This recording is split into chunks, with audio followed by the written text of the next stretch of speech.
It's time for Comeback Sports with Brandon, the Coach Perry, and Pat, the shot caller Flaherty. Here we go.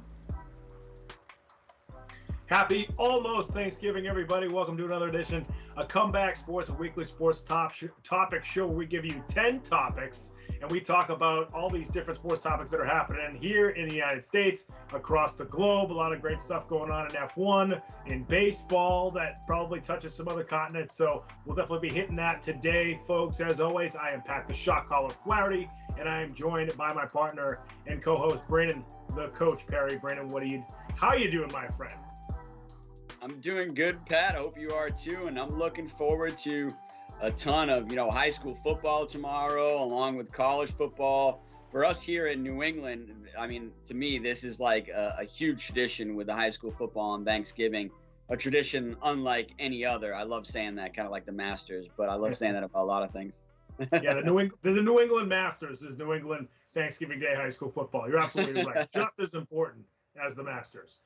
Folks, as usual, you can get involved in this show too. You can certainly follow us on Twitter at the bottom of your screen right there. Those are our Twitter handles, but you can also call into the show. Check it out right there at the top of our screen. That's our call-in number. You can call in live. You can call in at some other time. If you don't want to be involved in the show live, you can leave a voicemail. We'll play it in our next show, or we'll play it back later on, or we'll listen to it and answer your question live on the show as well. Make sure you give us a subscribe on YouTube. Search for Comeback Sports. Subscribe to the Comeback Sports YouTube channel. That certainly helps us out. And finally, folks, you can dump into the live chat on YouTube and chat with us while the show is going on. Ruzaman Reese has got to be joining today, I would imagine. Ruzaman is a very loyal listener, and I'm sure he'll be there today. Folks, we're going to kick things off with topic number one. And, of course, a lot going on in F1 and the GOAT. Leroy, my goodness. Lewis Hamilton. How could I make that mistake? Lewis Hamilton wins in Qatar, takes the podium, takes first place. Max Verstappen in second. And Hamilton, again, climbing up the standings close to Max Verstappen, just 8 points away in the standings. Brandon, huge win for Lewis once again over the weekend. No matter what you call him, you just got to call him the GOAT, man. The GOAT. That's right. The greatest of all time. The GOAT does it again, wins in Qatar. First, let's talk about the history that he makes. He's the only driver in F1 history to win at 30 different circuits.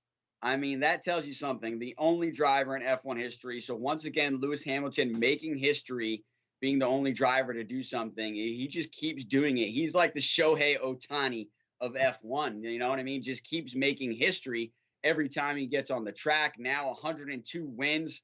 He is the greatest driver of all time. There is no doubt about it.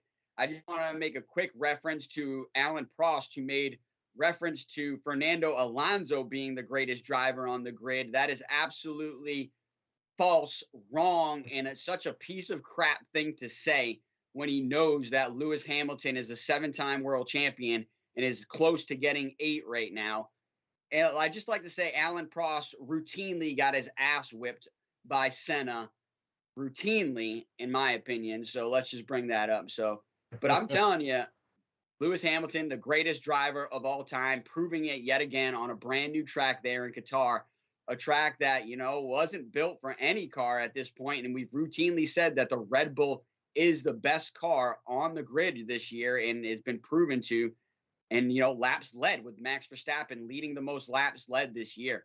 But Lewis Hamilton, again, just does it in Qatar amazingly, just led from start to finish. There wasn't even anybody to contest him. Max Verstappen got his grid penalty, which was rightfully deserving for driving through double yellows. Bottas got a grid penalty for driving through single yellows.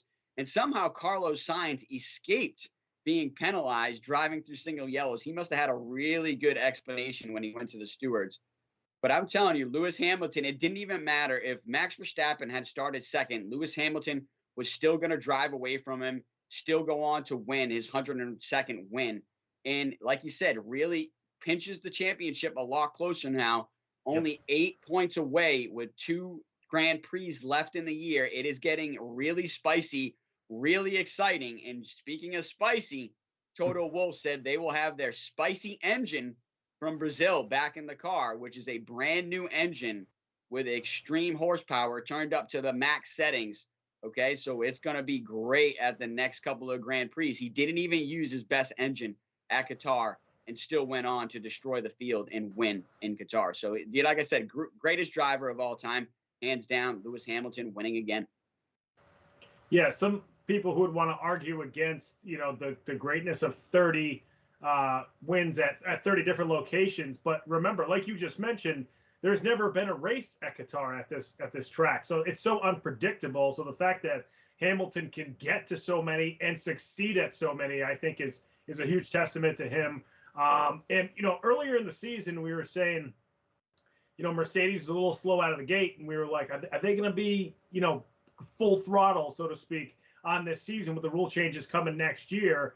But clearly they are. And now we have an 8-point deficit between the top two guys going into the last two Grand Prix, like you mentioned. And Hamilton's just been unbelievable. I think it's his 15th podium of the season, 16 for Verstappen. He came in second over the weekend. But, this is obviously what all these racing fans have been wanting all year long. These two guys going at it the last two races of the season. It's going to mean so much.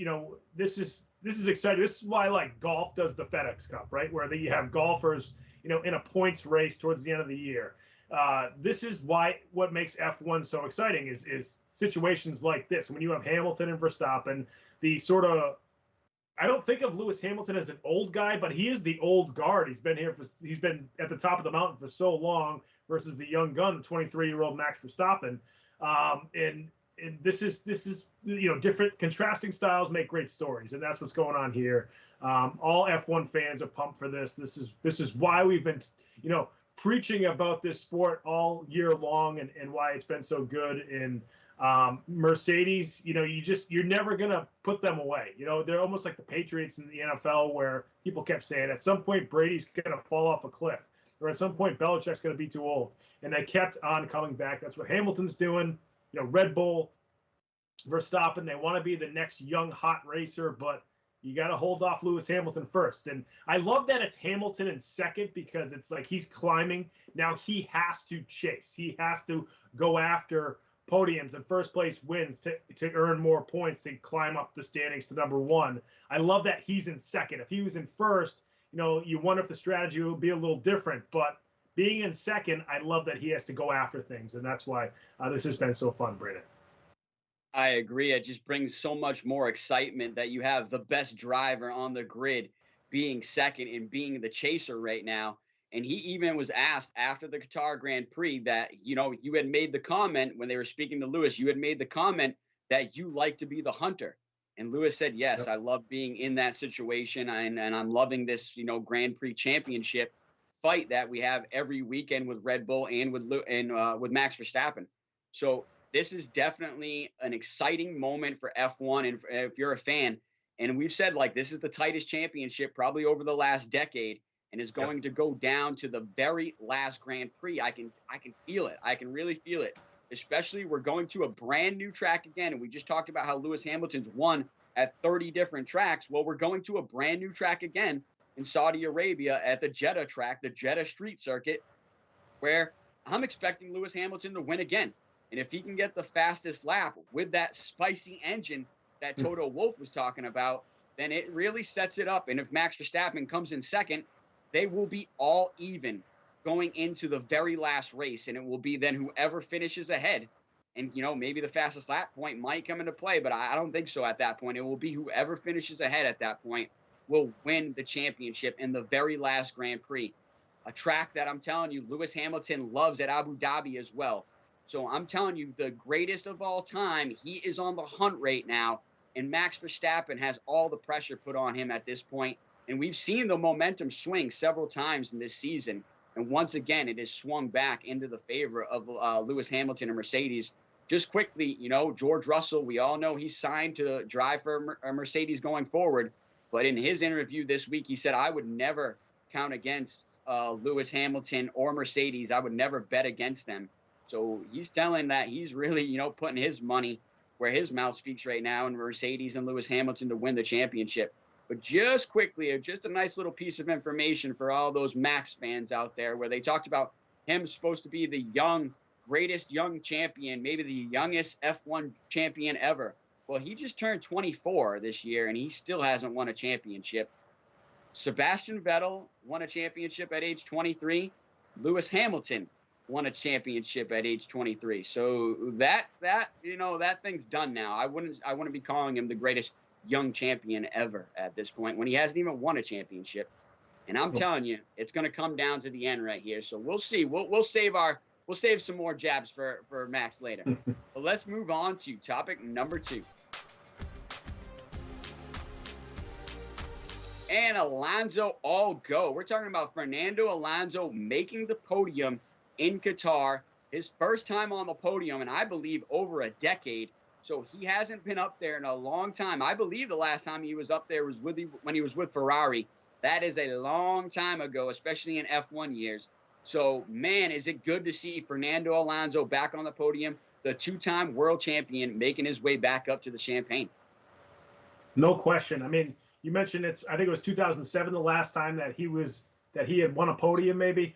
So that's almost 14 years back when he was with Ferrari. But you love to see the older, I mentioned Lewis being kind of older. Fernando's 40 years old. He's towards the end of his career.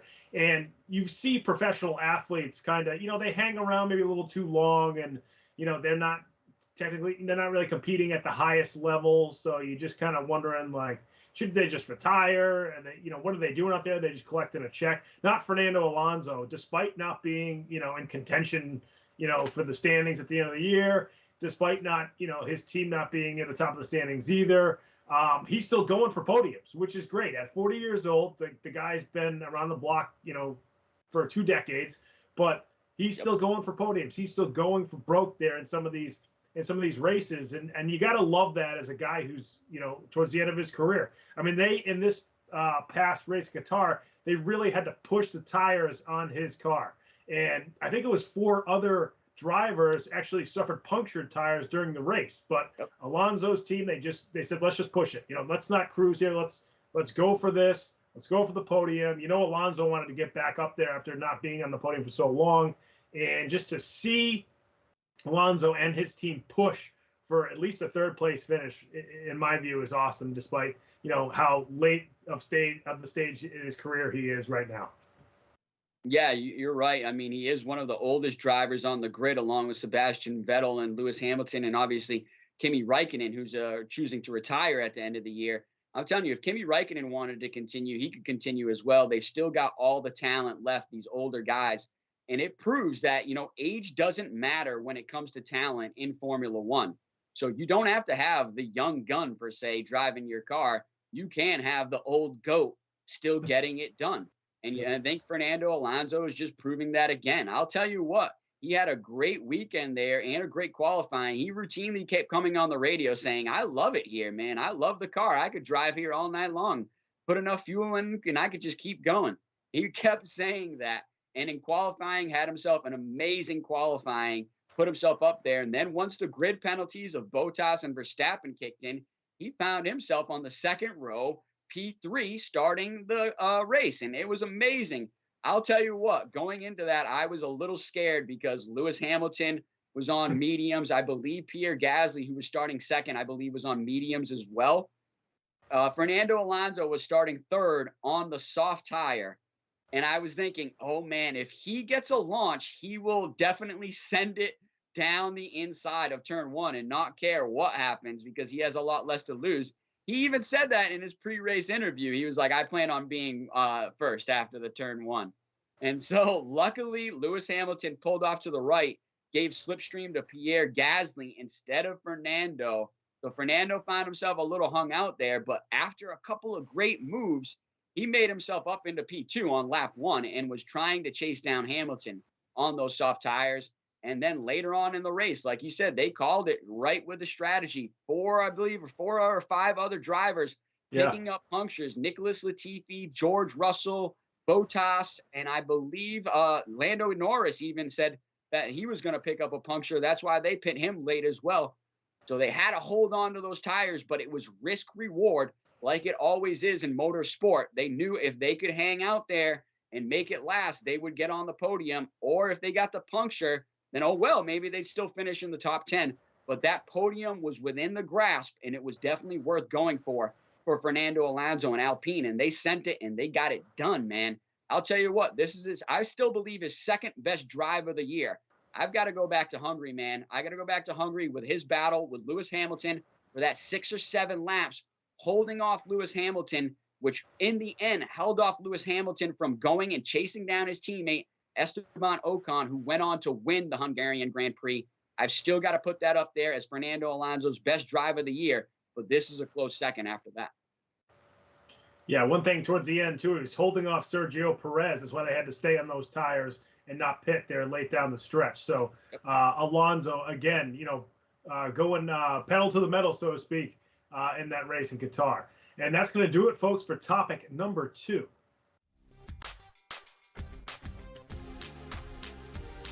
Moving on to topic number 3, and we have Formula D over or with Formula W. Formula D is a possible development league, so to speak, for Formula One, and also Formula W, the women's series for Formula One, Brandon. So, what do you think about Formula D and its prospects here for F1 racing? This is an opinionated show, and so we came up with like an opinionated topic here that we thought we would throw out there and see what happens, see what bites. And I know producer Ben's going to love this one, so maybe producer Ben will call in or leave a voicemail or something. But, we're talking about Formula D either with or over Formula W per se, or the W series, which is the women's series. Formula D would be a development series for minority drivers, specifically minority drivers. When you look at the Formula One grid now, there's only 4 out of 20 that are minority drivers. We're talking about Lewis Hamilton, Esteban Ocon, Sergio Perez, and Yuki Tsunoda.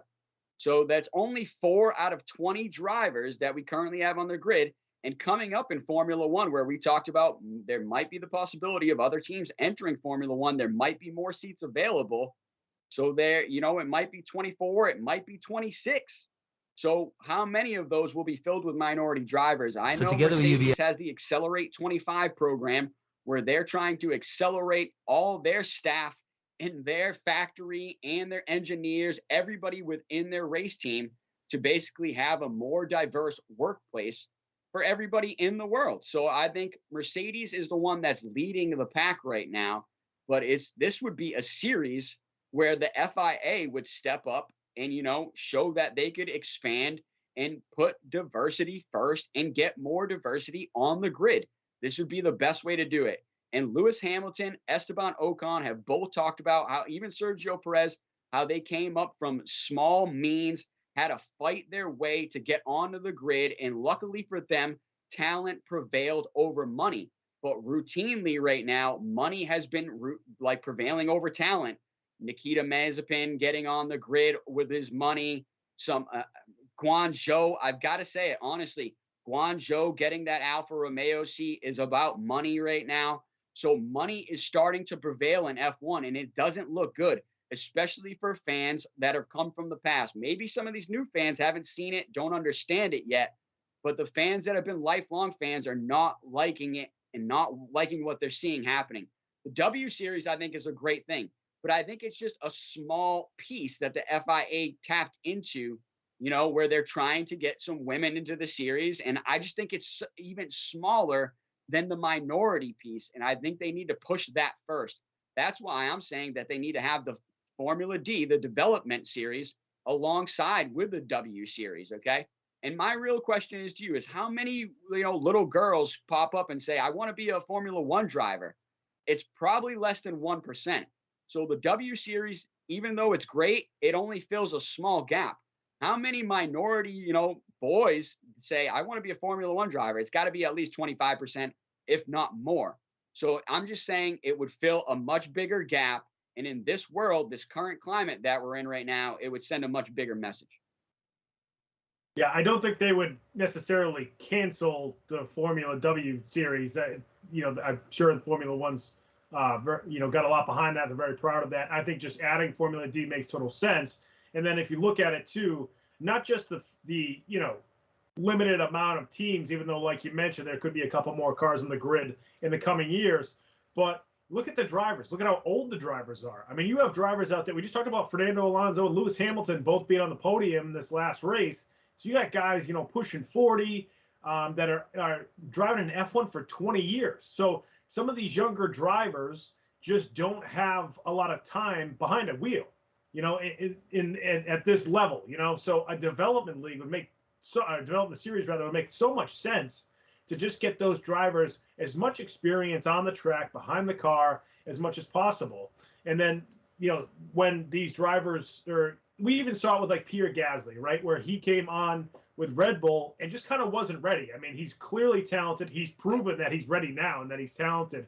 But if they had a better development league, he might have been a little bit more ready to go once that seat opens up. Because the thing with F1 is you jump in that seat and you don't perform, you're out. I mean, Alex Albon, another one for Red Bull, who just kind of wasn't ready, even though clearly very talented and committed. So, I think a Formula D series would definitely, prepare drivers better, get them more comfortable with these cars. And then again, like you mentioned, just expanding the pool of drivers with Lewis Hamilton and the popularity he's brought to the sport, especially amongst minorities. It's almost like Tiger Woods with golf, like he's bringing all different ethnicities and backgrounds of fans to the sport of F1 racing. So that makes total sense. I mean, we see even like the D League in the NBA and how it's helping the NBA and how some players are skipping college basketball just to go to the D League, or players who, don't get drafted but clearly are good and then get a chance in the D League and then succeed so much that they're ready to jump right up to the NBA. So I think it makes total sense for F1 to really develop this D League, like you mentioned. Yeah, and that was where I was basing the idea off was the NBA's D League, the NBA's development league. And, I know a lot of fans are going to say, hey, well, there's F2 and there's F3. But I'm telling you, look in F2 and look in F3, there's not many minority drivers in either of those series. So if you could make it a little bit more diverse in those series, I'd agree that you could just have F2 and F3, and hopefully that would promote more drivers up to F1. But I just don't see that happening right now. So that's why I'm asking for its own series to be Formula D, its own development series alongside with the W series. And, just quickly, Sebastian Vettel has said, I think there will be a woman in Formula One coming up, and that Sebastian Vettel loves the W Series. I think most of the drivers have supported the W Series.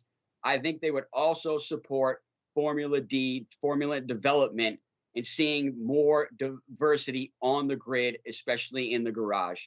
So that's it for topic number 3 tonight. Let's move on to topic number 4. And it could be a couple of things. This is Klay is okay, but it could be comeback Klay or Klay's comeback. We're talking about Klay Thompson, in my opinion, definitely should have been in the top 75. Yeah, it's crazy that he's not in that. We could call it okay, Klay. We could throw that in there too, depending on the tone. Klay Thompson coming back after, he tore his ACL. I can't remember exactly. No, did he tear his Achilles? I should have looked this up before we started the show. ACL first and then the Achilles, wasn't it? Right. Yes, he tore his ACL in the playoffs, then tried to come back, tore his Achilles, which is just brutal, especially for a guard. But just to see that he's coming back is amazing. He's certainly so much fun to watch. When it's both him and Curry on the Warriors, there's nothing funner. Two of the best tandem of shooters in the history of the NBA. I don't know who you would put next to that, So I'd love to see him come back and play with Curry. The good thing about this is, too, and all the reports are that he might come back like December 20th, December 23rd, right around the Christmas time, because that gives him about a month to really get in shape, because, you can be in shape, but you're not necessarily in basketball shape. So him getting on the court now, resuming playing 5-on-5, that's really going to help him. The other thing is that Golden State is 15-2. They're in first place in the West, a game ahead of the Suns, and then like 4 games ahead of, I think Utah's in third in the West. So he doesn't have to rush back either. I mean, he can wait till January if Golden State really wants to do that. I mean, Thompson probably wants to play tomorrow, but the team has to look out for their best interests and his best interests too. Sometimes the team and the coaches have to, kind of protect the player against themselves. So, he can take all the time he wants. Whenever he's ready to go, they can bring him in there. He doesn't have to start right away. He can come off the bench, especially because he's a shooter. He can kind of just come in, shoot a little bit, go sit back down, and then, kind of work his way back into the Warriors, who have been unbelievable this year. And then once he does get back and kind of take on that full load, that'll give Steph Curry a little bit more rest. So the fact that the Warriors are 15-2 and now Klay Thompson's coming back, I mean, this is huge for Golden State. They're going to be the favorites. As long as he's, 80% of himself, they're going to be outstanding down the stretch of this season.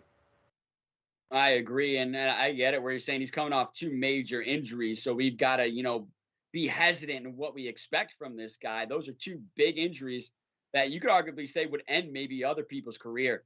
Yeah. But seeing Klay fight back and, fight back hard, get back to the game he loves, the team he loves, is really a testament to him. I think he's clearly going to be the lead guy for, comeback player of the year. Wish we could get him on this show, Comeback Sports. Because that would be huge, but because we love Klay Thompson. We love Klay Thompson, but man, I arguably think, like I said, this is huge. You're talking about a team that is 15-2, but I think that drives Klay even more to come back to say, man, I'm not even playing. My team is dominant. When they add me into the mix, I know we're going to be even that much better. And I think even Iggy and Steph must be thinking that too, being like, man, we are dominating. We don't even have arguably our second best player on the team right now. At times, he is the best player on the court for Golden State. I'm telling you, just as good as Steph Curry. And so I'm telling you, I'm really excited to see Klay Thompson back healthy on the court, tearing it up, dropping 3-pointers, man. It's just so exciting, man. And I'm telling you, he belonged in that top 75. He is statistically one of the top 5 shooters of all time. So I don't know how you couldn't have one of the top 5 shooters in the top 75 of all time. That makes no sense to me. But he's been using it as motivation in the locker room and around the facility. Most recently, he's been wearing a jersey that says 77. So, and it's not that he's changed his number. People were asking him about it. Even Steph Curry was laughing, and he's saying, hey, I'm the 77th best player of all time. So he's using it as motivation right now to prove people wrong. And I love that when a type A personality has somebody tell them they can't do it, which a lot of these athletes are, that drives them even more to say, guess what? I'm going to show you I can do it, and I'm going to come back and I'm going to explode onto the scene. That's exactly what I'm expecting of Klay Thompson to do.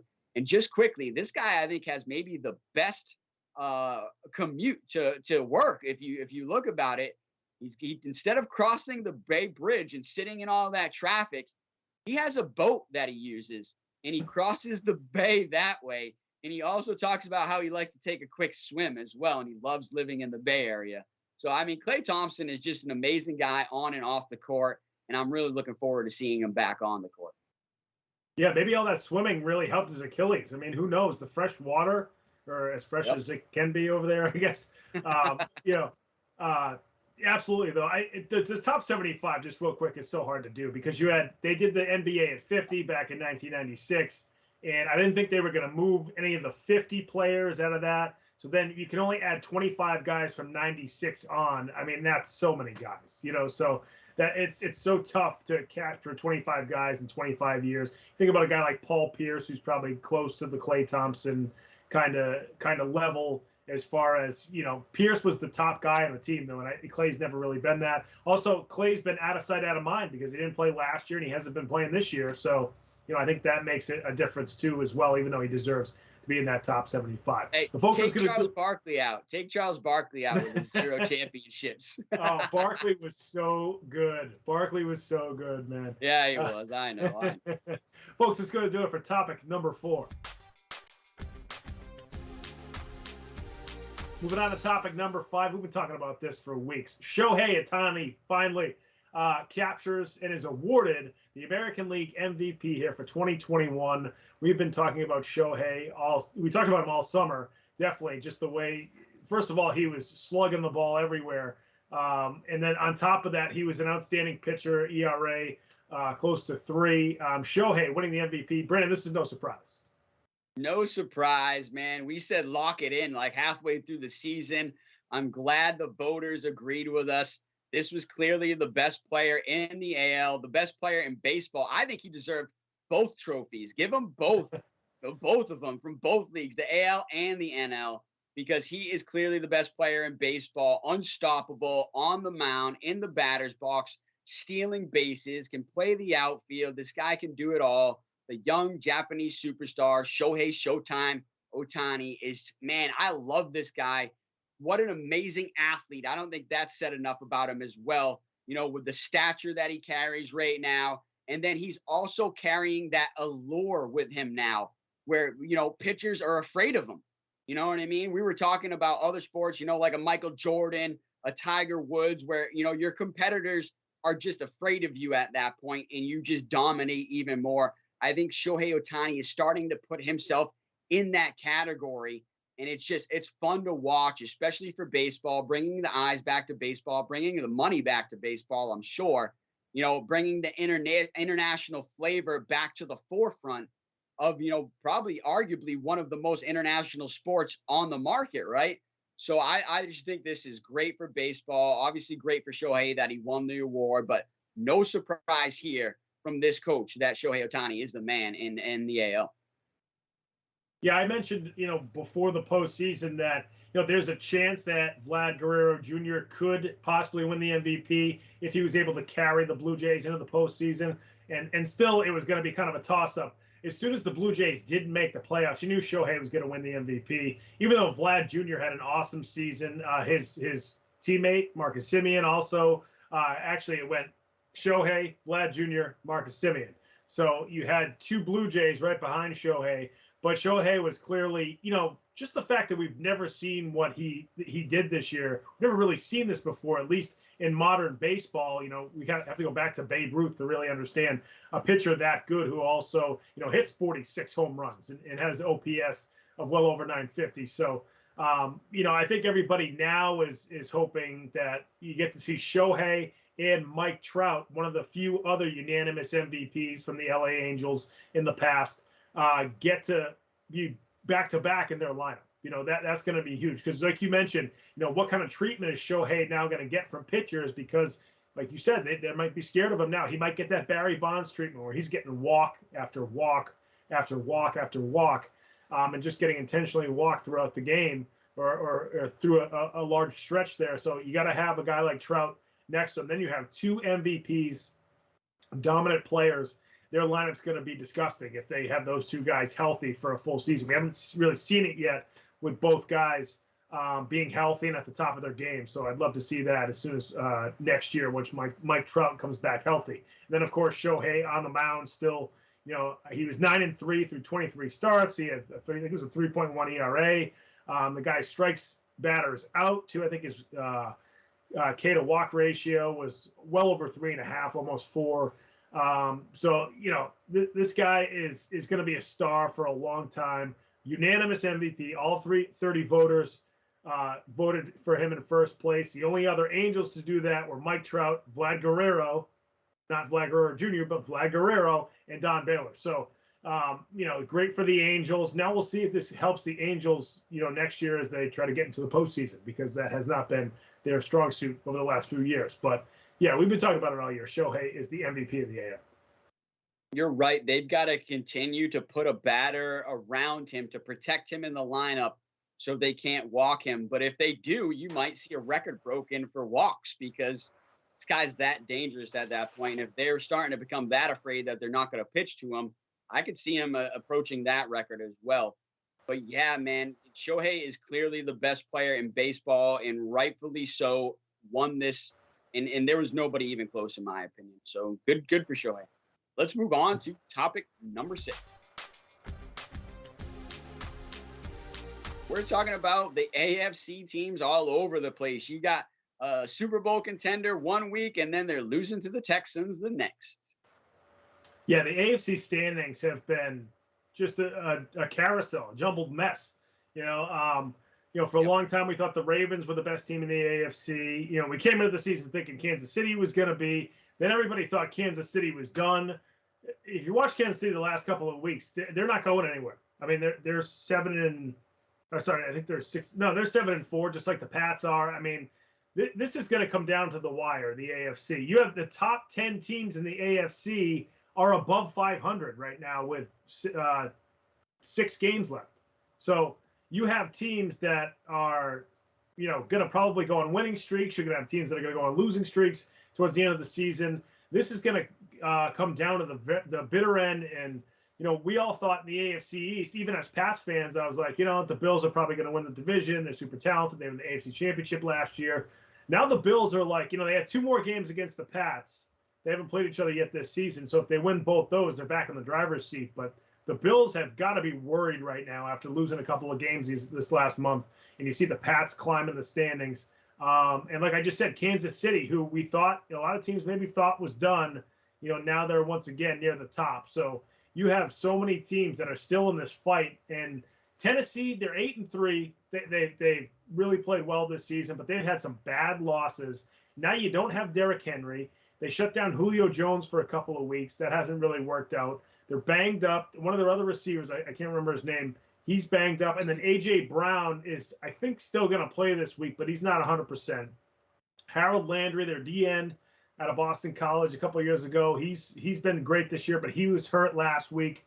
They've had so many injuries, and Ryan Tannehill isn't good enough to just carry a team without a couple of weapons. He's a good quarterback, but he's not one of those guys like a Brady, like a Mahomes, like a Rodgers, like a Russell Wilson, who can kind of carry your team despite injuries or despite losing guys in free agency. He needs some guys around him. So I don't know if Tennessee's going to be able to keep this up despite being in the top of the standings.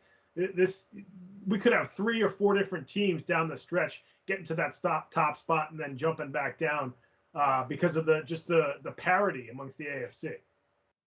Yeah, to your point, I think we're going to quickly find out if Ryan Tannehill can do it or if he can't, and it will quickly back up your point if they lose a few games that he can't do it.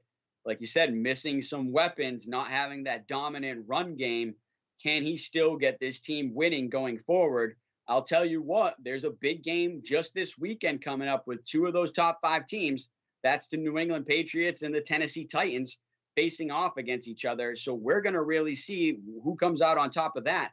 I think it's big for both teams right there going forward, getting that win, because it will really solidify for maybe New England getting another one in the pot that they can sit on and say, hey, we beat the best team right now that was 8-3 in the AFC.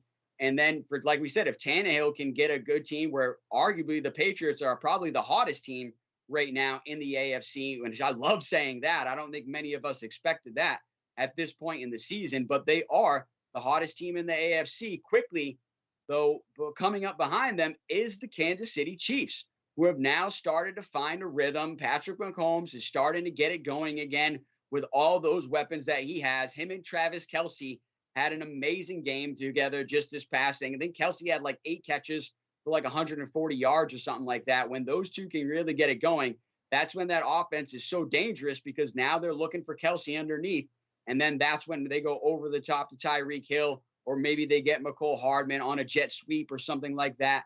And like you said, you got one of the best coaches there offensively. And I even say just overall managing the organization. Andy Reid is one of the best coaches of all time. So don't count out the Kansas City Chiefs, especially when they're getting it rolling right now. But I think what the main topic here was just that it's been so up and down for so many teams that the opportunity to be the best team in the AFC is still out there for somebody if they want to go out there and grab it and solidify themselves as the best team in the AFC going forward. Right, and it's just the 1 seed that gets that bye in the first round of the playoffs that could be huge for a team coming up this down the stretch of the season too. And with the Patriots, they have Tennessee this week, and then they have Buffalo the following week. So a lot could change, or a lot could get a lot better for the Patriots over the next couple of weeks before they hit their bye. So these next couple of weeks are going to determine a lot in the top of the AFC standings, no question. And folks, that's going to do it for topic number 6. Moving on to topic number 7, we stick in the NFL. The New York Giants fire Garrett. Jason Garrett is the offensive coordinator for the Giants the last 2 seasons. They just fired him over after their Monday night loss to the Bucs. They fired him yesterday. And, I think it was Mike Florio who said something like, firing Jason Garrett is like if there was a mall on fire and the fire department only concentrated on the pretzel factory being hosed down instead of the entire. There's so much more going on than just what Jason Garrett has been doing. So, I know that they weren't happy with their offense, Brandon, but what do you think about the firing of Jason Garrett? I mean, to piggyback on that analogy, I think it's like if the mall's on fire and they just come in and put out the trash can that's on fire, because there's so much more going on with the Giants. I personally think you need to fire Joe Judd. I don't think Judd was even ready to be a head coach. This is one of those things where he got promoted because he was on one of the best staffs of all time, a staff that was winning. He was under the tutelage of the great Bill Belichick. So the Giants, in desperate need of find a great coach, said, maybe we can steal some of the Patriots flavor. So let's bring over Joe Judd, except Judd wasn't even ready to be a head coach. He was still getting himself suited and ready to be a coordinator. You know what I mean? This guy was a special teams coordinator. That is coming up in the NFL. He hadn't even been an offensive coordinator, hadn't been a defensive coordinator. This guy was not ready for the job. Once again, got a job handed to him. And I think, like I said, I think the Giants were just so desperate to find a good coach that they were like, let's just try this guy, you know, like throwing spaghetti against the wall. Let's see what sticks.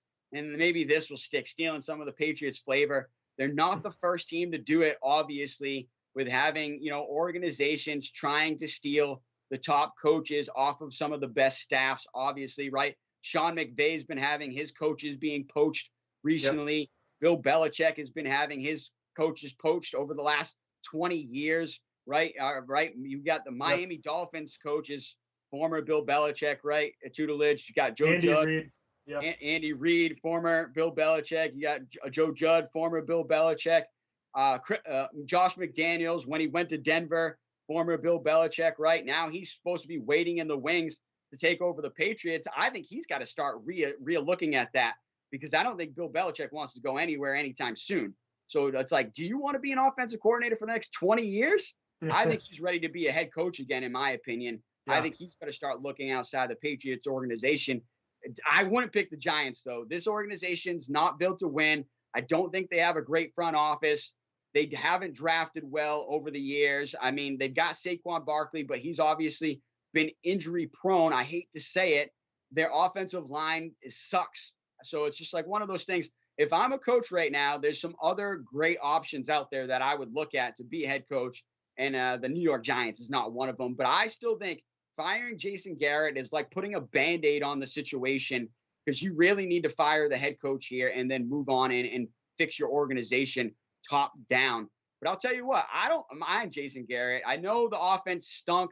There was really not much flavor to it over these last few weeks, and it was pretty much predictable. But I like Jason Garrett. I do think he is a good coach. And if he's put in the right situation with the right talent around him, I just think, you know, I don't think there's many people that were going to be successful in New York.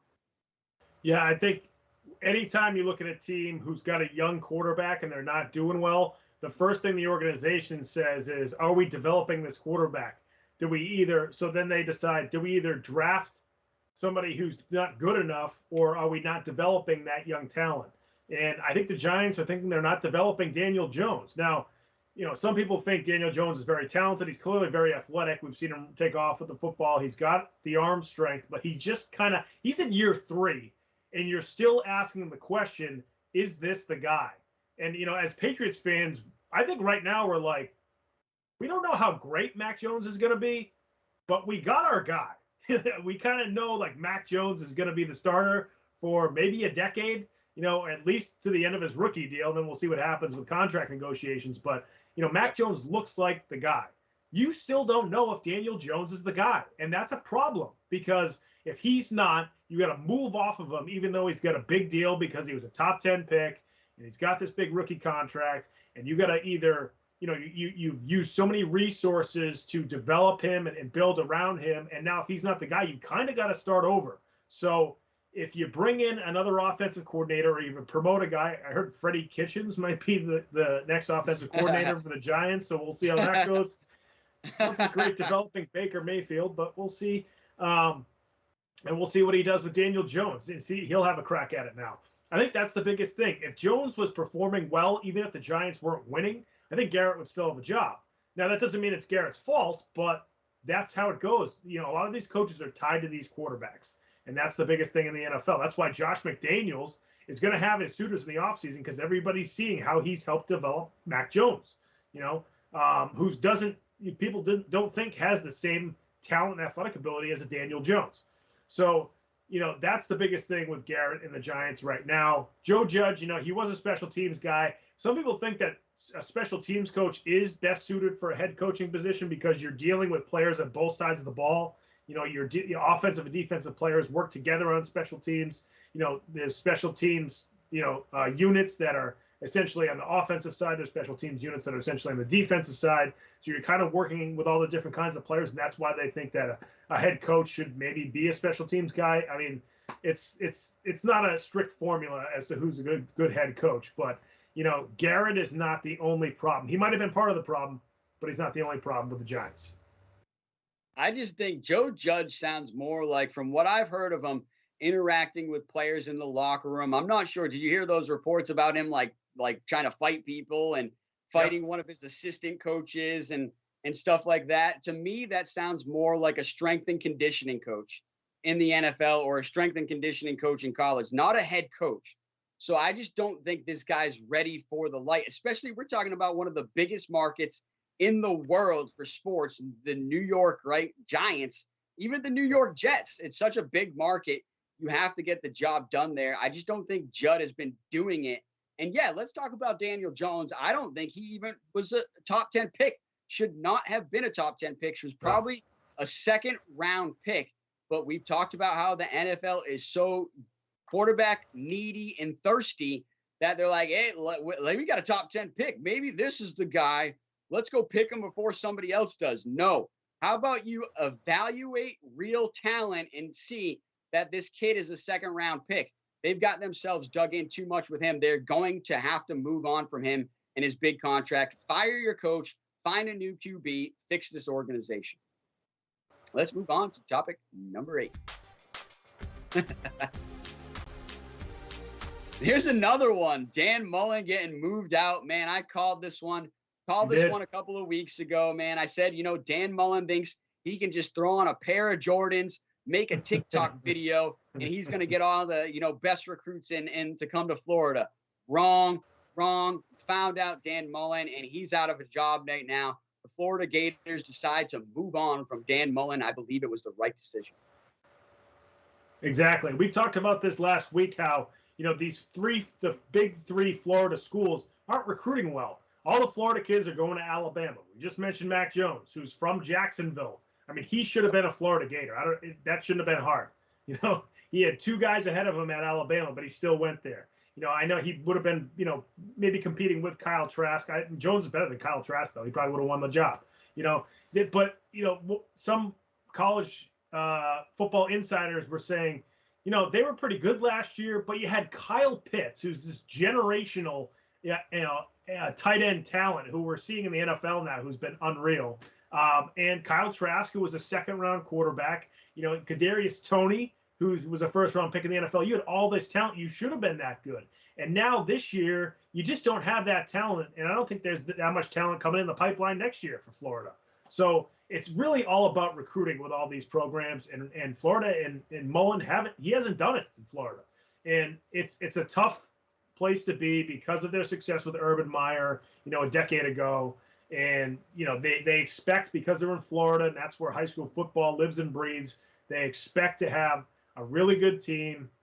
And that's what we're talking about with these Florida teams. They have such high expectations that, going under 500 isn't going to cut it.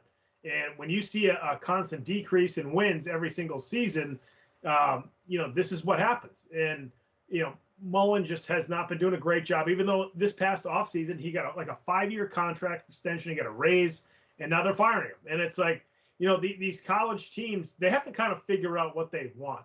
We've mentioned before with, a program like BC. BC is going to have different expectations than Florida, right? And, some programs like BC, they only have a coach for 3 or 4 years and they go somewhere else. But you kind of have to have that for your program because of where you're located and what kind of reputation the program has. So Florida, their expectations are different. That's why a guy like Mullen gets fired. And they're, again, maybe going to have to start all over. I mean, there's so many different coaches that are leaving jobs and going into jobs in college football. They're going to have their choice. But and Mullen's going to have his choice, too. He's going to have somewhere to go next year. I mean, all the teams that are looking for head coaches, USC, LSU, Washington, Virginia Tech and TCU have all already said that they're going to have new coaches next year. So, he's probably going to get one of those jobs, So, Mullen's going to be fine, but these schools have to figure out exactly what kind of coach, what kind of program they want before they make contract extensions and all these different things with these coaches. Out of all those schools you just named, I hope he doesn't go to USC, because I want to see USC come back. I want to see them come back to the glory years of the early 2000s with Matt Leinart and Reggie Bush and, tons of other players that they had. Lendale White, man. Nobody talks enough about Lendale White. So I'll tell you what, I hope USC does not hire Dan Mullen, but I think you're correct. I think he is a talented enough of a coach. Yeah. He's going to be right back in the head coaching position at a different school coming up next season. So I think he's lining that up right now as we speak, but I just hope it is at USC. But I do think it was the right time for the Florida Gators to move on from Dan Mullen because they have to win. And I would even argue that team with Kyle Pitts, Tony, and Trask underperformed. Honestly, I think they even should have won more games. And so when people think about that and they're like, yeah, you're probably right, coach. They probably did underperform for the talent that was on that team. And then this year, they've just really underperformed without that talent. So it just really shows the hole in coaching. And I'm not saying that coaches are everything. I've obviously routinely said on this show, as a coach, you can make all the X's and O's, but you need the Joes to pull it off. But some of the good coaches and some of the best, like a Nick Saban, like even a Chip Kelly over there at UCLA, will make adjustments for the players they have and adjust their system to match the players they have so they can still be competitive in the long run. I don't think Dan Mullen has done that here in Florida, and so that's why he's really out of a job. We said last week that I believe that Florida should fire their coach, Florida State should fire their coach, and I think Miami still has a good coaching staff there. I think they should maybe stick with their staff for another couple years, but they have got to recruit better. All these schools have got to recruit better. And you've got to find somebody that can go and meet with these players eye to eye, kind of like the guy, like I'm drawing a blank on his name here, but the Minnesota head coach, he does such a great job of PJ Fleck. Fleck connecting with his players. You've got to find a guy like PJ Fleck. I'm pretty sure PJ Fleck just got signed again to like a 7 or 10 year deal at Minnesota because they realize how great of a coach they have there. Or a guy like a James Franklin, who just was locked up most recently for 10 years at Penn State. You've got to get a guy in there at Florida or Florida State, like one of those two guys that can really connect with the players, really good at recruiting, and is going to push the program forward for multiple years. Yeah, I wonder if a guy like Billy O'Brien, who's the OC at Alabama right now, could be in line for one of those jobs too. He did a great job at Penn State after that whole scandal, and I think it wasn't great towards the end in Houston, but I think he gets a little bit of a bad rap because he was successful early on with the Houston Texans. So he could be in line for one of those college jobs as well in the off season. It wouldn't shock me too much. But folks, that's going to do it for topic number 8. Moving on to topic number 9, we're going to stay in college football, but we're going to go a little bit more local here. The Don of UMass, Don Brown, is heading back to the UMass Minutemen. UMass's football program has been in shambles. They have struggled as soon as they moved to the MAC and to, out of the FBS and into the BCS, and they really just haven't been competitive. So what do? They fire their coach, and then they bring back a guy who was a head coach at UMass a few years ago, who in the FBS, and was successful there, and then moved on and was a defensive coordinator for a ton of Power 5 schools. Don Brown was the DC at Maryland, UConn, Boston College, Michigan, and most recently Arizona. The guy has been a great defensive coordinator. He's been very successful. And one of the things that everybody's talking about right now, too, now that he's coming back to UMass, is he's a Massachusetts guy. And when he was even at Michigan, he was recruiting the best players from Massachusetts to go to Michigan. And that's the thing. We talked about this with the Florida schools last week. You got to recruit well in your state. You don't have to get everybody, but recruit well in your state. And UMass has to be, they're not going to recruit with BC, but they got to be like the next in line here in New England, not just in Massachusetts, but in New England to get the best players out of this New England area. And Don Brown is going to do that. Don Brown is going to recruit. Don Brown also brings energy to the program. He's 66 years old. He's no spring chicken, but he's not that old either. I mean, he's gonna do a fantastic job there. I actually worked for the Northeastern football team when they still had a football team, and Don Brown was a head coach. And he did a fantastic job at Northeastern. Northeastern has no resources, or at least they don't now because they don't have a football team. But back then, even they didn't have great reach. They had a tiny stadium. They had small locker rooms. Not a great place to bring a recruit to visit. But he had great teams because of his recruiting ability and his coaching ability. He's going to bring that to UMass. He's developed guys that out of Michigan that are now really good NFL players. Rashawn Gary, Josh Uche, who's on the Patriots, who's a little bit undersized, but became a really good player, and then a second-round pick in the NFL. He develops NFL players. You're going to start seeing guys coming out of UMass and going to the NFL because Don Brown's there. Yeah, man. As soon as I heard this, I tweeted out, like, great move by UMass football, bringing Don back. He's one of the best coaches in the business, a local guy that, hey, he'll tell you he loves New England. He loves Massachusetts, loves being around here. I believe he has a lot of connections to high schools here too, yep, which is going to help him out a lot. A lot of these high school coaches are either, have connections to him, have worked with him, have worked for him, or just know him, have met him. I even said, I love this guy. I love how he goes to the coaching clinics. If you ever have been to one of the coaching clinics, he routinely puts on one of the best shows for a defensive coach. The room is packed. So I'll just tell a quick story about him. When I went to one of it was the big New England football clinic, and he was there. This is when he was at Michigan. He was the defensive coordinator at Michigan. First off, his defenses are routinely in the top 10 nationwide. So he is a defensive mastermind, okay? So it's a defensive session. We go in there. The room is packed. I mean, standing room only. It seems like pretty much every coach in the dang clinic is in there at this point. And luckily I was in there early, so I got a seat. And I'll tell you what, I'm an offensive-minded coach, but I'll tell you what, he started off his clinic with going, hey, are there any offensive gurus in here? Any offensive-minded coaches? Raise your hand. I knew that was a loaded question. So I just sat there. And I was nice and quiet, and I looked around being like, who's the idiot? Who's the idiot that's going to say they're an offensive guru to one of the best defensive coaches in the country? Luckily, these football coaches were smart. Nobody raised their hand. Nobody said a thing. And he goes, great, good, because this is a defensive meeting. Get the F out of here if you're an offensive guy. Everybody just started laughing. It was so great. It was an amazing icebreaker. And then he got into his, clinic session about defense, where he was really talking about forcing the edge with forced defenders, which was just amazing. I learned a lot from him just in that 1 hour session. But he is such a great coach. Like you said, he is going to recruit hard here in Massachusetts and New England. I think he is going to, no doubt, improve this UMass football team. I think they're going to make waves here over these next few years, and they're going to make waves quick.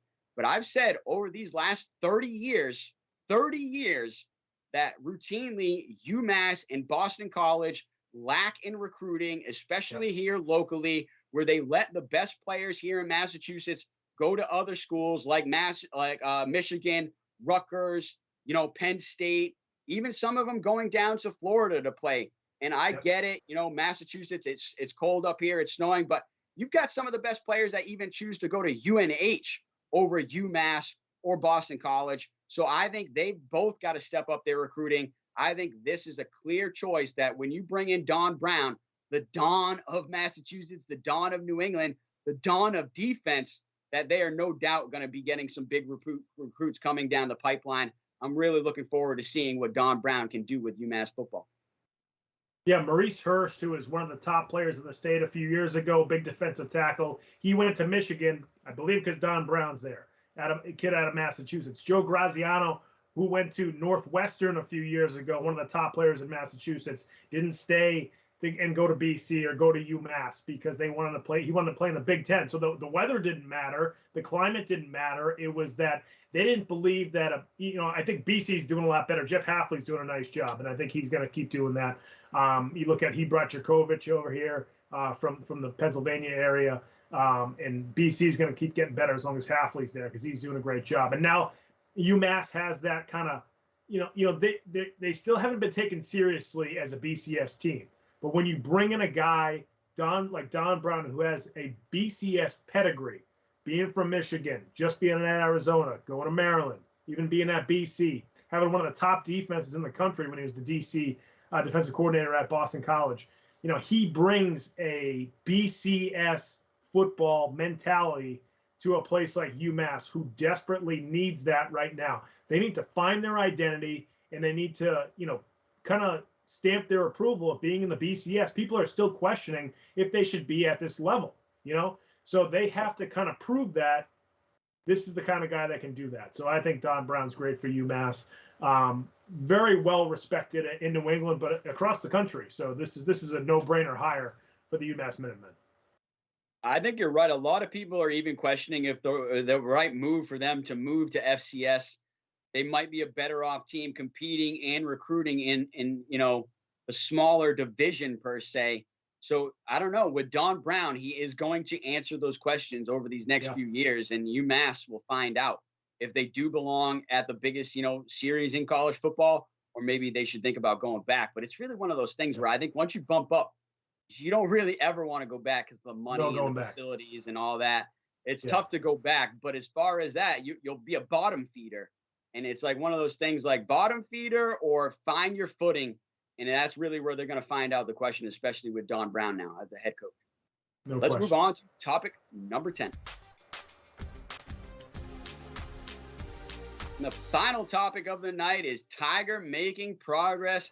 Tiger Woods back on the golf course swinging. I'll tell you what, Pat, have you ever had a video or a tweet that was even 3 seconds long and got 200,000 likes in less than 24 hours? No, just unbelievable. I mean, if there's a video out when Michael Jordan came back and it just said, "I'm back," and that was only 3 seconds, that probably would have topped that, but that's about it. I didn't think Tiger would be back this quickly, but he's a cyborg. He's inhuman. He's going to recover faster than everybody else. He had that sleeve on his leg, but he looks pretty good. I can't believe he's, standing on 2 feet for that long, hitting golf balls right now, just because of the fact he's got an iron rod in his leg and all the surgery. He's probably going to have more surgery. I'm not sure how what else he has to do, but just the fact that he's already hitting golf balls again, to me, is unbelievable. I mean, the recovery of some of these athletes is so crazy that, we talked about Klay Thompson earlier in the show and how quickly he's recovered from a torn Achilles after tearing his ACL the year before. You saw like Adrian Peterson come back in less than a year from ACL surgery, years ago. Julian Edelman did the same thing. And like all these guys and all these athletes, and there's plenty of female athletes who have done it too, where they come back from these injuries so fast. And I know, the medicine is much better now than it was even 10 years ago, but it's just unbelievable to see Tiger already, hitting a golf ball again. Say what you want about Tiger, and a lot of people don't like him, and there's things about him that I certainly don't like, but he's fun to watch. Him being on the PGA Tour is good for the PGA Tour. It's certainly good for TV ratings. I don't think he'll be fully back next year. Maybe I don't think he'll play in a major next year. I think it'll probably be maybe some, smaller tournaments or some of the tournaments that are, key to him, and maybe not like the majors and so forth, but he'll do a couple tournaments probably next year, and then he'll see where he's at. So I think this is exciting. It's cool to see him out there, no matter what you think of him. Great to see Tiger on the driving range. I agree. I don't think he's going to play a full schedule. I think he's going to play some few select tournaments, but it's going to be just amazing to see him back on the course. And those select tournaments are whether it's a major or not, they're going to have that type of feel to them because Tiger's going to be back in the field. And like you said, I mean, the money's going to be up. The TV ratings are going to be up. He brings the eyes back to golf. He really is the number one reason that golf has blown up over the last 2 decades to the point of where it is right now. And I think even all the current major golfers even credit Tiger for, their success for where golf is right now, and that they can get an average purse of $9 million. So it's something like that where Tiger really brings the money and the viewers and the fans back to the game. He is clearly, in my eyes, the greatest golfer of all time, the GOAT on the golf course, per se. So it was great to see him back. Great to see him back where people were even questioning, is this guy going to play golf again? Here he is hitting golf balls again, back. He's got that sleeve on. You know, in the sports world, usually we're going to use compression to promote blood flow and healing. So I think that's exactly why he's got that compression sleeve on. And I wouldn't doubt it if he keeps that compression sleeve on this whole year, to be honest, to just promote more blood flow and more healing in that leg. And to feel a little bit more stable and to feel a little bit more comfortable. We got a caller, producer Ben in the house, I believe. Caller, hello? Talk to us. We got a caller on the line whenever you're ready. Rusman, the famous Rusman is here. Rusman just called in. Yes. Oh, this is awesome. Rusman, our most loyal fan. How are you, sir? I'm doing good. How you guys doing today? Good, good, good. What do you got on your mind? Well, first it was the Hamilton. I kind of missed the first part of it. Yeah, the only thing that bothered me, I love the fact that he won. I'm kind of low-key Hamilton fan, so the fact that you got the AlphaTauri and then you got Alonso just basically move out of the way for Max, so I was kind of annoying about it. Like, no, when Hamilton was behind you guys, at least against last, I think it was 3 weeks ago. Yeah, I think it was in Mexico. And he had Tsunoda in front of him. He struggled to pass him for a long time. Then the race that Ocon won, basically Alonso made his life impossible. And then out of nowhere, they can just pass because, you know what? One doesn't like Hamilton, the other one is a Red Bull driver. So I kind of feel like at this point, they have to play with all the cars they have, which is try to use whatever team you support, you know, because Mercedes has a lot of engines out there. So they can play that card. And both of us have to actually be up there because we got to a point that Hamilton is just hiding two guys at the same time. And he's actually doing better than anybody expected at this point. So I kind of feel like both of us has to step in and help him out a little bit because he's going to win this championship. If he wins the next race, I have no doubt he's going to win it. Unless Max do what he does, which is just go through you because he had to pull out of the first corner. He always does that, so he did it to his own teammates. So we know what to expect from him. With all respect, he's a great driver. I'm not gonna say he's not, but I do believe that drivers that have nothing to do with the championship, which is I would say Alonso is one of them, shouldn't be staying on the way. You know, he blocked Hamilton as much as he could, and then at the end he said, "Well, I have to have Max." You know, so I didn't like it. I said, nah, you have nothing to do with it. Just stay away. Let them fight it. I understand what when Gasly got out of the way because the Red Bull basically told him because you can see on the video that he left his DRS closed because he didn't want to, you know. So by the time that Max passes by him, he just opened it. I said, wow, that's what. Oh, well, we know what you did. But Alonso didn't put no effort, no fight, no nothing. He just let him by. You know, in the other races, he makes everybody's life impossible. He did it to George Russell when he was fighting with Russell for 10 positions, I believe. I don't remember what race was that. But now he's doing it, and it's, to me, it's annoying. You know, you get to a point in the championship that you got these two drivers that really want to battle out. They really fighting for it. And you got other players trying to make it easy for this one or that one. If you're going to do that and Mercedes do it and Red Bull does it, it doesn't become a race between Hamilton and Max anymore. Now it's a race between whose team has more loyal people behind them. Yeah, it's almost becoming like Survivor. That show Survivor, where it's like the most popular person is the one who's going to stay. The person doing the best is got the most villains on the show, you know. So like you said, like Lewis Hamilton, you know, I think everybody everybody wants to knock the king off the mountain, and that's what Lewis Hamilton is right now. So it does. I think you're right, Ruzaman. It does seem like some of the other drivers are, whoever can knock off Lewis, they're going to help that driver. Brendan, you were gonna chime in on this. Yeah, I mean, a lot of people have talked about that, Ruzaman, this past week and in the past couple of days, I should say, about how Max pretty much or Red Bull used their might to move out of those cars that were in front of them pretty much out of the way to allow him to get up there to fight with with Lewis. And I totally get it. I mean, I'll give him credit. And to turn one, he made a couple of good moves to get himself from P7 to P4. But then after that, that's when politics pretty much came into play. And Red Bull started getting on the phone to move teams out of the way. And I disagree with that, just like you do, Ruzaman. I think it's unsporting to say the least. And I don't think it should be allowed going forward. I think it's something that Formula One needs to look at going forward. They shouldn't be able to communicate to another team in particular when Red Bull says to AlphaTauri, get out of the way. Like, are we competing at this point? Is Pierre Gasly competing? Pierre Gasly was the one that was stuck in the toughest position, a guy that has been obviously wanting to go back to Red Bull for a while now. And so he was stuck being like, I have to get out of the way pretty much. Yeah. I feel bad for him there. And then the Fernando Alonso thing is key. It's clear too. He is upset that Lewis Hamilton has won 7 world titles, is about to possibly win 8, and he's only got 2. And people don't talk about him enough on the grid. People don't talk about him enough in general as being one of the best drivers of all time.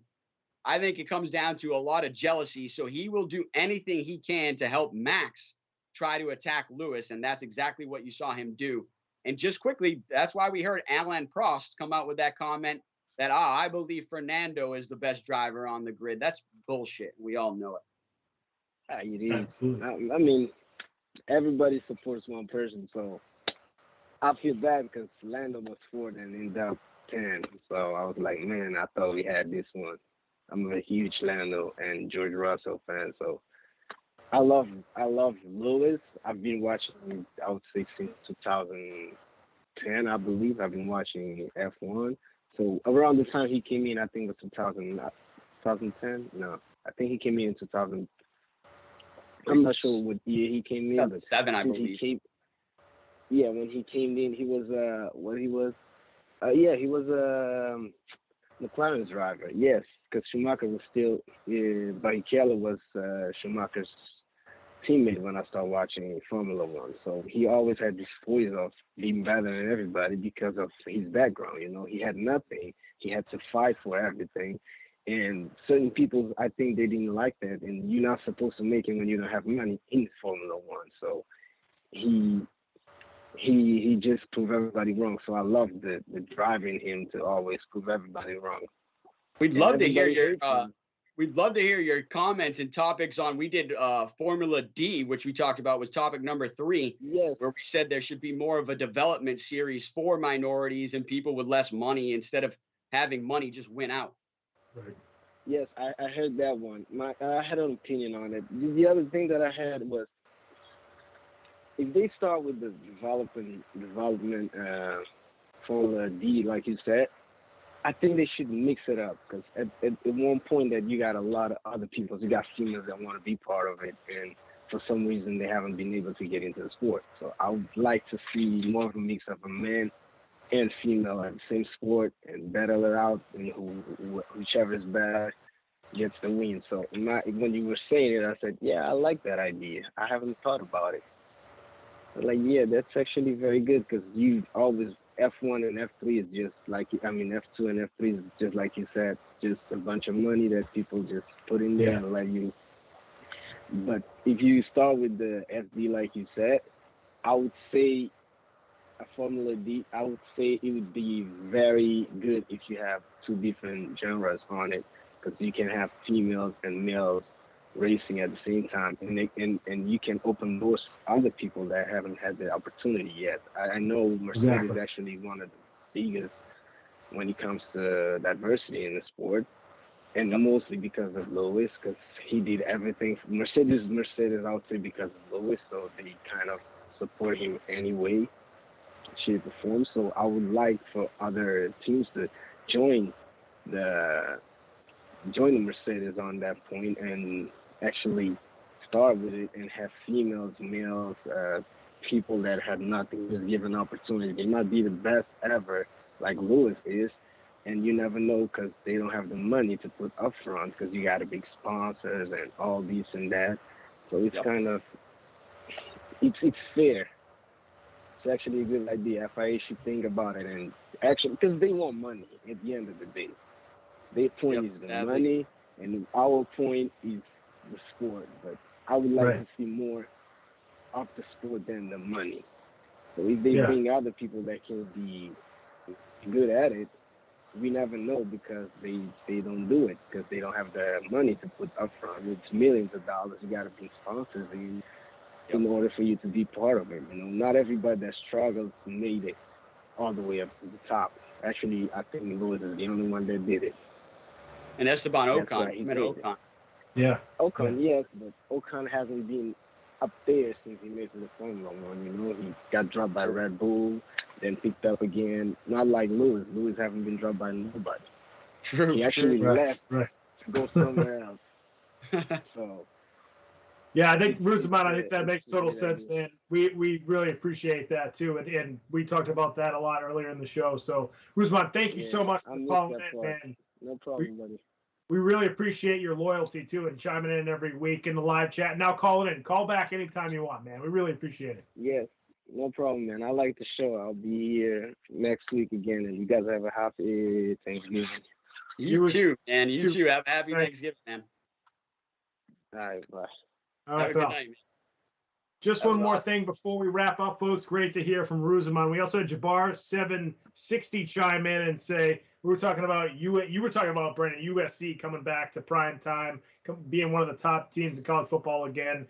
And Jabbar760 also said, you and me both, SC needs a comeback. So, you know, we got another fan out there, Jabbar760. Thank you so much for chiming into our live chat. Make sure you subscribe, and thank you once again. We're all on the same page there. We want Southern Cal football back into the fold as well. So we really appreciate all the fans here tonight. Ruzaman Reese calling in, one of our most loyal fans. Jabbar760, thanks again for dumping into the live chat. Folks, you can always do that on this show. You just saw Ruzaman Reese call in. Our call-in number was on throughout the show, so make sure you call into our show if you want to talk to us. Or again, once the show's over, you can leave a voicemail. Make sure you do that. And you can also dump in that live chat on YouTube and add some of your comments there too while the show's going on as well. And of course, Brandon and I's Twitter handles are at the bottom of the screen, so check those out and you can leave us a comment or follow us on Twitter. We always post our links out on those sites as well. So Brandon, any final thoughts before we sign off here on Comeback Sports? Yeah, I'm glad you gave it to me. Just quickly, you talked about how Bill O'Brien was good at Penn State. He's been good as the offense coordinator at Alabama. I'll tell you when it went wrong for him as the Texans, when he said, you know what, I'm going to ship out my best player, DeAndre Hopkins. That's when it just all fell apart for him there. So I just want to leave it with that, and maybe you can give me a quick retort. And then I also want to say happy Thanksgiving to all of our loyal viewers out there. We really appreciate you. Yeah, much appreciated. I think Bill O'Brien, the general manager, as soon as he got that job, hurt Bill O'Brien, the coach, which we've seen a million times in the NFL and the NBA. So I think Billy O will do a much better job in the college ranks. But yes, thank you to all of our fans. Happy Thanksgiving, everybody. We'll see you next time on Comeback Sports. Don't eat too much. Actually, eat as much as you want tomorrow. It's Thanksgiving. Good night, everybody.